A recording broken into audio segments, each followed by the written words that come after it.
ആക്രമിച്ച കേസിൽ കക്ഷി ചേരാൻ എൻഫോഴ്സ്മെന്റ് ഡയറക്ടറേറ്റ് കോടതിയിൽ അപേക്ഷ നൽകി. 9-ാം പ്രതിക്ക് ജാമ്യം ലഭിച്ചതിൽ പ്രോസിക്യൂഷന് വീഴ്ച സംഭവിച്ചിരുന്നു.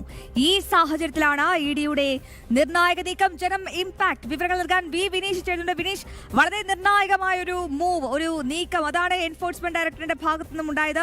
ഇനി ഒരു പ്രതിയും ഒരു ലൂപ്പ് ഹോളിലൂടെയും ഇവിടെ രക്ഷപ്പെടേണ്ട. എന്താണ് ഇഡിയുടെ ഈ നിർണായക നീക്കത്തിന് പിന്നിലൊപ്പം ജനം ടിവിക്ക് അഭിമാനിക്കാവുന്ന ഒരു വാർത്ത കൂടിയല്ലേ വിനീഷ് ഇത്? തീർച്ചയായിട്ടും. കാരണം മറ്റൊന്നും കൊണ്ടല്ല, സംസ്ഥാനത്ത് അല്ലെങ്കിൽ ഏറ്റവും പ്രധാനമായി നമുക്ക് എടുത്ത് പറയാൻ സാധിക്കുന്നത് സംസ്ഥാനത്ത് കോൺഗ്രസും CPM-ഉം ഡീല് എന്ന കാര്യത്തിൽ സംശയമില്ല. അതായിരുന്നു കഴിഞ്ഞ ദിവസം ഇഡി ആക്രമിച്ച കേസിൽ നമുക്ക് കാണാൻ സാധിച്ചത്. കാരണം വീണയുടെ വീടിൽ, പ്രത്യേകിച്ച് വീണയുമായി ബന്ധപ്പെട്ട കേസിൽ റെയ്ഡ് നടത്തുന്നു. സമാനമായ രീതിയിൽ മുൻ മുഖ്യമന്ത്രി പിണറായി വിജയന്റെ വീട്ടിലെത്തി ഇഡി റെയ്ഡ് നടത്തുന്ന സാഹചര്യത്തിൽ ഇഡിയെ കൊലപ്പെടുത്താൻ ശ്രമിച്ച കേസിലെ പ്രതികൾക്കായി കഴിഞ്ഞ ദിവസം കോടതിയിൽ ജാമ്യാപേക്ഷ, ജില്ലാ കോടതിയിൽ ജാമ്യാപേക്ഷ എത്തുന്ന സമയത്ത് പ്രോസിക്യൂഷൻ, പ്രത്യേകിച്ച് സർക്കാർ അഭിഭാഷക, വാദിക്ക് വേണ്ടി വാദിക്കേണ്ട, പ്രത്യേകിച്ച് വാദിഭാഗത്ത് നിൽക്കുന്നത് ഇഡിയും പ്രതിഭാഗത്ത് നിൽക്കുന്നത് CPM-ന്റെ നേതാക്കളും CPM-ന്റെ പ്രാദേശിക ഗുണ്ടകളൊക്കെയാണ്.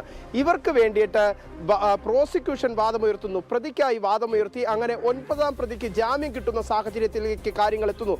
ഇതുമായി ബന്ധപ്പെട്ടുള്ള വാർത്ത ജനം TV കഴിഞ്ഞ ദിവസം പുറത്തുവിട്ടിരുന്നു. അതിന്റെ അടിസ്ഥാനത്തിൽ ആ വാർത്ത വന്നതിന് തൊട്ടു പിന്നാലെയാണ് വീണ്ടും കോടതിയിൽ, ജില്ലാ കോടതിയിൽ ഈ കേസുമായി ബന്ധപ്പെട്ട് കക്ഷി ചേരാൻ ഇപ്പോൾ ഇഡി തന്നെ നേരിട്ട് കക്ഷി ചേരാൻ എത്തുന്നത്. അങ്ങനെയാണെങ്കിൽ ഇഡിയുടെ അഭിഭാഷകനായിരിക്കും ഈ കേസിൽ ഇനി വരും ദിവസങ്ങളിൽ പ്രോസിക്യൂഷനായി ഉണ്ടാവുക. സർക്കാർ പ്രോസിക്യൂഷന്റെ വാദം കേൾക്കാൻ തങ്ങൾക്ക് തയ്യാറല്ല എന്ന നിലപാടാണ് ഇഡി ഇപ്പോൾ സ്വീകരിച്ചിരിക്കുന്നത്. കാരണം മറ്റൊന്നും കൊണ്ടല്ല, കഴിഞ്ഞ ദിവസം ഈ കേസുമായി ബന്ധപ്പെട്ട് പോലീസ് കോടതിയിൽ സമർപ്പിച്ച റിപ്പോർട്ട് ഇത്തരത്തിലാണ്. പോലീസ് റിപ്പോർട്ട് സമർപ്പിച്ചത് പറയുന്നത് ഈ ഇഡിയെ കൊലപ്പെടുത്താൻ, ഇഡി ഉദ്യോഗസ്ഥരെ കൊലപ്പെടുത്താൻ ശ്രമിച്ച കേസുമായി ബന്ധപ്പെട്ട് ഈ കേസിൽ നിലവിൽ അന്വേഷണം പുരോഗമിക്കുന്നതേ ഉള്ളൂ. അതുകൊണ്ട് തന്നെ കൂടുതൽ ദിവസത്തിലേക്ക് ഈ പ്രതികളെ ജുഡീഷ്യൽ അന്വേഷണത്തിന് ആവശ്യമാണെന്ന് കോടതിയെ ധരിപ്പിക്കുന്നു. ഒപ്പം തന്നെ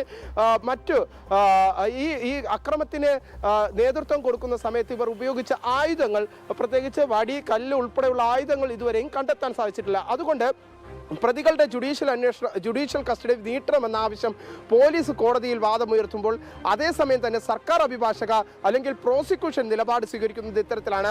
നിലവിലെ സാഹചര്യത്തിൽ ഈ വടിയോ അല്ലെങ്കിൽ കല്ലുകളോ കണ്ടെത്തേണ്ടതില്ല, പ്രത്യേകിച്ച് തെളിവുകൾ ശേഖരിക്കേണ്ടതില്ല, നിലവിൽ ജുഡീഷ്യൽ കസ്റ്റഡിയുടെ ആവശ്യമില്ല എന്ന് പ്രോസിക്യൂഷൻ വാദിക്കുന്നു. അങ്ങനെ പ്രതികൾക്ക് ജാമ്യം ലഭിക്കുന്ന ഘട്ടത്തിലേക്ക്, 9-ാം പ്രതിയായിട്ടുള്ള പ്രതിക്ക് ജാമ്യം ലഭിക്കുന്ന ഘട്ടത്തിലേക്ക് കേസ് നീങ്ങുന്ന സാഹചര്യമുണ്ടായി. അങ്ങനെ 9-ാം പ്രതിക്ക് കഴിഞ്ഞ ദിവസം ജില്ലാ കോടതി ജാമ്യം അനുവദിക്കുകയും ചെയ്തു. ഇതിലൂടെ നമുക്ക് മനസ്സിലാക്കാൻ സാധിക്കുന്നത് കോൺഗ്രസും CPM-ഉം തമ്മിലുള്ള ഒരു ഒത്തുകളിയാണ്. കാരണം ഇഡി ആക്രമിച്ച കേസിൽ പ്രതികൾക്കായുള്ള അന്വേഷണം പോലീസ് ഒരു കൃത്യമായ തരത്തിൽ മുന്നോട്ട് കൊണ്ടുപോകുന്നില്ല. ഒപ്പം തന്നെ പോലീസ് അതിൽ വലിയ രീതിയിലുള്ള അലംഭാവവും കാണിക്കുന്നുണ്ട്.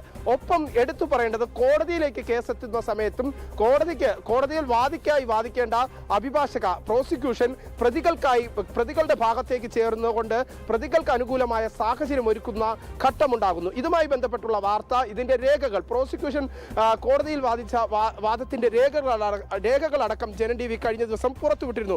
ആ പുറത്തുവിട്ടതിന് തൊട്ടു പിന്നാലെയാണ് ഇപ്പോൾ ഈ കേസിൽ ഇഡി ഉദ്യോഗസ്ഥരെ ആക്രമിച്ച കേസിൽ ഇഡി തന്നെ നേരിട്ട് കക്ഷി ചേരാനായി കോടതിയിൽ ഇപ്പോൾ അപേക്ഷ സമർപ്പിച്ചിരിക്കുന്നത്. അങ്ങനെയാണെങ്കിൽ വരും ദിവസങ്ങളിൽ ഈ കേസിന്റെ വാദിയായി ഇഡിയുടെ അഭിഭാഷക തന്നെ ഈ കേസിന്റെ ഭാഗമായി എത്തും എന്ന് തന്നെയാണ് നമുക്ക് മനസ്സിലാക്കാൻ സാധിക്കുന്നത്. എന്തായിരുന്നാലും നിലവിൽ ഇഡി ഉദ്യോഗസ്ഥരെ ആക്രമിച്ച കേസിൽ കോൺഗ്രസും CPM-ഉം സംസ്ഥാനത്ത് ഡീൽ നടത്തുന്നു. ഒരു അന്തർധാര സജീവമാക്കിക്കൊണ്ട് CPM പ്രവർത്തകരെ സംരക്ഷിക്കാനും അവരെ ജാമ്യത്തിൽ പുറത്തിറക്കാനുമുള്ള ശ്രമമാണ് ഇപ്പോൾ സർക്കാരിന്റെ ഭാഗത്തു നിന്നും CPM-ന്റെ ഭാഗത്തു നിന്നുണ്ടാകുന്നു. അതിന്റെ ഏറ്റവും വലിയ ഉദാഹരണമായിരുന്നു കഴിഞ്ഞ ദിവസം ഈ അഭിഭാഷക കോടതിയിൽ കേസെത്തുന്ന സമയത്ത് നമുക്ക് മനസ്സിലാക്കാൻ സാധിക്കുന്നത് പ്രോസിക്യൂഷൻ പ്രതിക്കായല്ല പ്രതിക്കായി കോടതിയിൽ ഇടപെടുന്നു. വാദിയുടെ നിലപാടുകൾ പരിഗണിക്കാതെ പ്രതിക്കായി അനുകൂലമായ സാഹചര്യം ഒരുക്കുന്ന ഘട്ടത്തിലേക്ക് കാര്യങ്ങളെത്തി. അതിന്റെ അടിസ്ഥാനത്തിലാണ് 9-ാം പ്രതിക്ക് ജാമ്യം ലഭിക്കുന്ന ഘട്ടത്തിലേക്ക് കാര്യങ്ങൾ നീങ്ങിയത്. ഇതിന്റെ അടിസ്ഥാനത്തിലാണ് ഇപ്പോൾ കേസിന്റെ ഭാഗമായി ഇഡി വീണ്ടും കക്ഷി ചേരാനായി കോടതിയിൽ അപേക്ഷ നൽകിയിരിക്കുന്നത്. ശരി വിനീഷ്, വിവരങ്ങൾ വ്യക്തമാണ്. വളരെ പ്രധാനപ്പെട്ട വിശദാംശങ്ങളാണ് വിനീഷ് പങ്കുവച്ചത്.